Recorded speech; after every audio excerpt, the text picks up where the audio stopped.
So this game is against a team called the Pirates. A couple of players on my Phantoms team also play on the Pirates.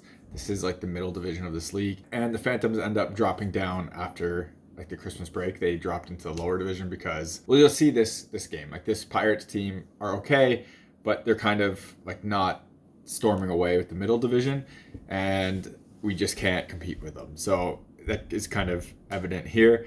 I'm not going to go through all the goals on here just because there's a lot, and there's just a lot of bad on here. Like they stopped really playing against us for a bunch of chances and would just pass it around our zone, which you can kind of see a bit. So when there isn't really like a game going on, I don't really see the point breaking everything down just because it was bad all around.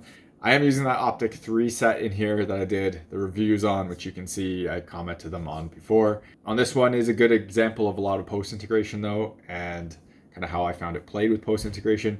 I am better with it once you get used to pads. So these not being a pad that I've used all that much, it wasn't the best. So there was a few where I miss on the toe and I kind of just go in on the front face of the pad, which I obviously don't want to do. You'd want to get on that toe.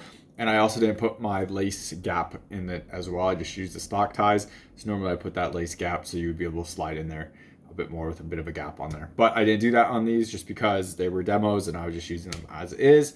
There's also a couple of pretty good rebounds off the thigh rise on here that you can see. They go up pretty far.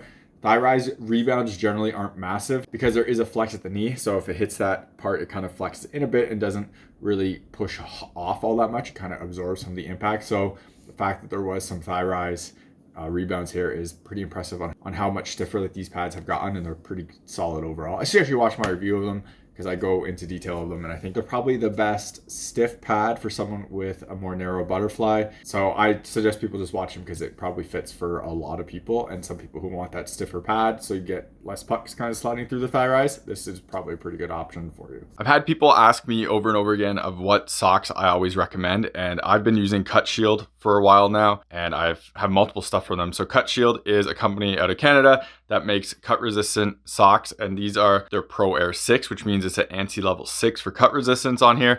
They also make pretty awesome slash guards and wrist guards. You see them in the NHL a lot. Basically look for this gray material under players' gloves and under their elbow pads, and it's probably Cut Shield. This version of it has an Evo Shield piece in, so you have slash guard and it's skate cut resistant. This stuff is fantastic and I absolutely love it. I've been using it for a long time. Did a full review of it up there so you can check it out. But I now have a coupon code with Cut Shield, so if you want to support the channel, you can check out the link in the description to Cut Shield, buy some socks, which I think are honestly one of the better socks on the market. I absolutely love them.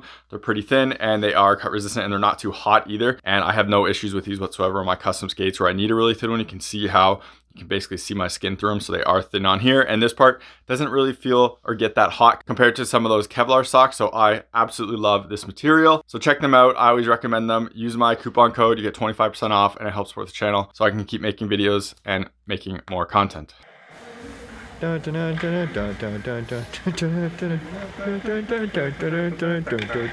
Y'all ready for this?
You're watching HockeyReviews.ca.